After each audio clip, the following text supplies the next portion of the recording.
আল্লাহ তাআলা তার রাসূল হযরত মুহাম্মদ সাল্লাল্লাহু আলাইহি সাল্লামকে যে মূলত কাজটি করার জন্য দুনিয়ায় পাঠিয়েছেন তা কোরআনের ৩টি সূরায় স্পষ্ট ভাষায় ঘোষণা করেছেন।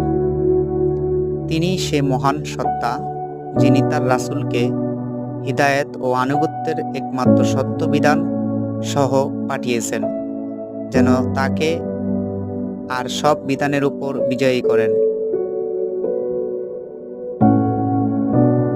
রাসূল সাল্লাল্লাহু আলাইহি সাল্লাম আল্লাহ তাআলার দ্বীনকে কায়েম করেই এ দায়িত্ব পালন করেছেন।